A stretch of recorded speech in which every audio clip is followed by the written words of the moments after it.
cette année-là, ils ne dépasseront pas les 7 000 mètres d'altitude et ils ne sont donc pas encore parvenus à l'époque à atteindre le sommet.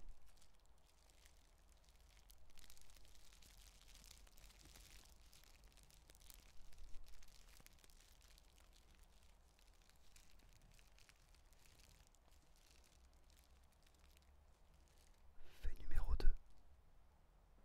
Les premiers à avoir réussi l'ascension complète de l'Everest sont Edmund Hillary et Tenzing Norgay. C'était en mai 1953, une trentaine d'années après la première approche. Et c'était encore dans le cadre d'une expédition britannique.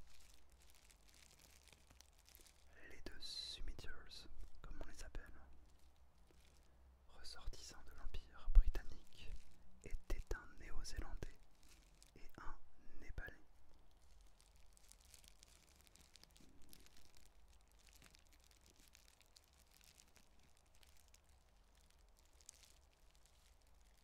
Fait numéro 3.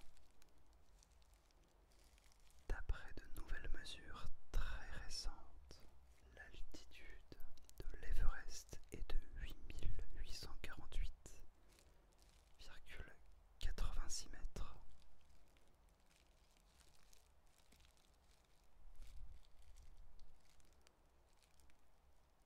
Les autorités népalaises, en partenariat avec leurs homologues chinoises, ont utilisé les dernières technologies en date pour arriver à ce degré de précision.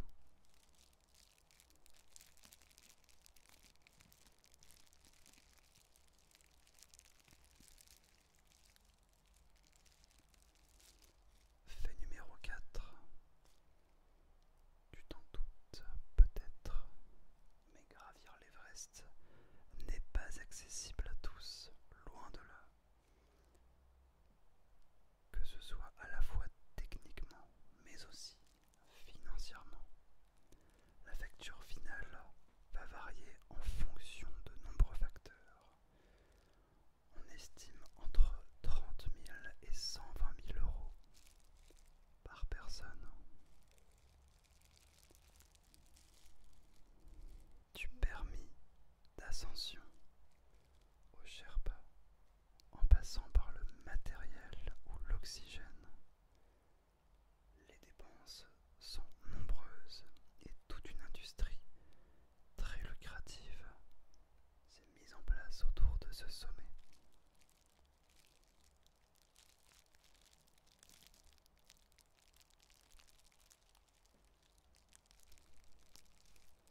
Fait numéro 5. L'Everest porte le nom d'un géographe britannique, George Everest. Elle porte aussi d'autres noms à l'échelle locale. Au Tibet, la montagne est connue sous le nom de Komolongma, alors qu'au Népal, on l'appelle plutôt Sagarmatha. Sagarmatha.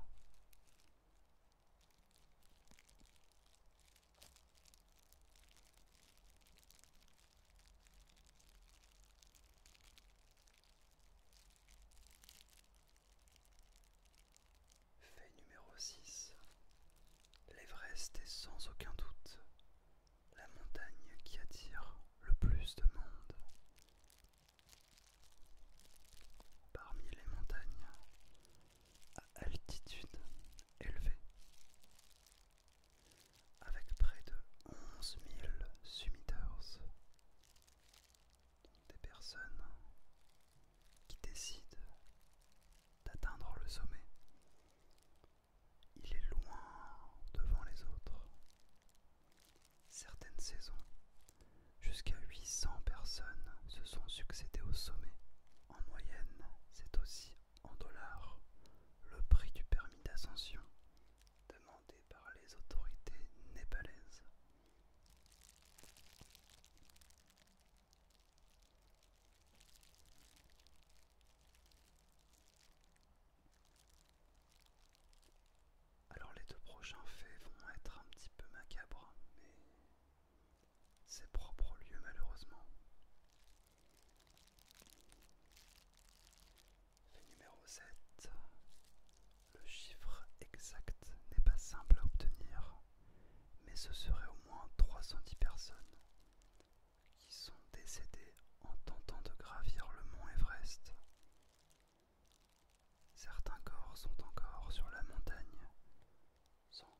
sache exactement combien. Les conséquences du mal aigu des montagnes sont parmi les principales causes de mortalité. Mais il y a aussi les avalanches et les crevasses.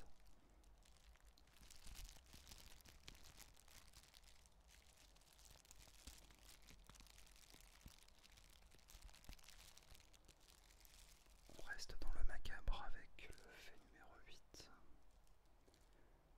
Au sommet de l'Everest se trouverait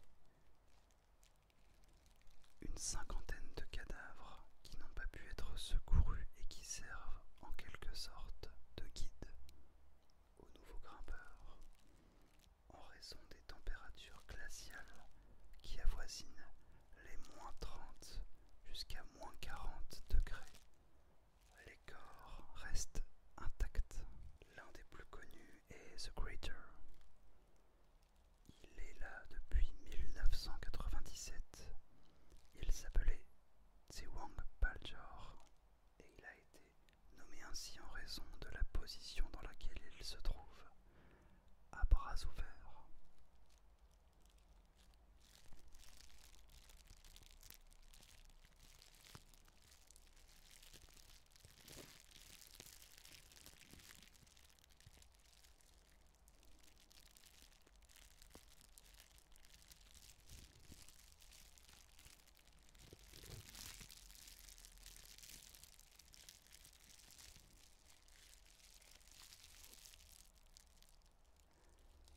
Fait numéro 9, qui est malheureusement aussi impropre à l'Everest, c'est qu'il s'agit de la montagne la plus sale du monde. Un certain nombre d'alpinistes le visitent chaque année, et c'est d'ailleurs un phénomène que la vidéo d'Inoxtag illustre parfaitement. On le voit, alors il n'y a pas de spoiler dans ce que je vais dire, mais il y a plusieurs moments où on va le voir dans les derniers mètres, les derniers 100 mètres, et où ils vont tous être à la queue leu les uns derrière les autres, à quasiment 8000 mètres du sol, dans le vide, et ils sont tous là à tenter de franchir certains obstacles. Le problème étant que certains d'entre eux n'ont aucune expérience, et bon, entre guillemets, quand tu es riche, il y a beaucoup de choses d'accessibles et sans avoir forcément besoin d'expérience. Donc en fait, ça fait qu'il y a énormément de personnes qui viennent sur place, qui ont simplement payé sans aucun entraînement, et ça crée énormément de frustration pour les alpinistes professionnels, mais ça crée aussi et surtout beaucoup d'embouteillages, ce qui est à cette hauteur-là tragique, car chaque heure est comptée et ça peut vraiment avoir des conséquences dramatiques. C'est pour ça que je vous parlais un petit peu aussi de cette polémique sur la vidéo,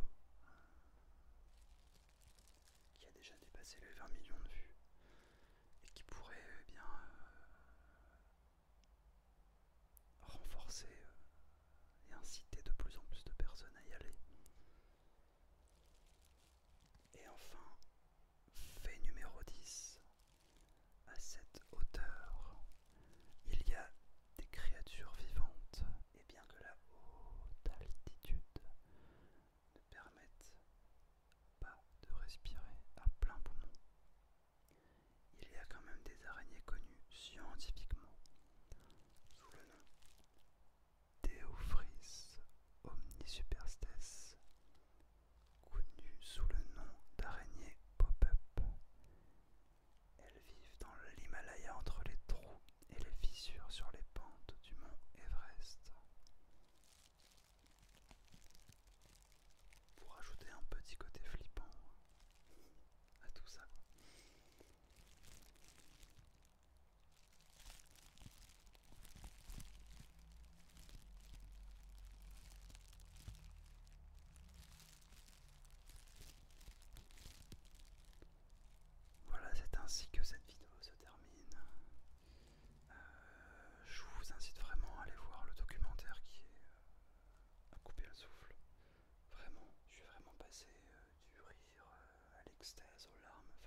ça vous permettra un petit peu de voir la réalité du terrain et de vous forger votre propre avis.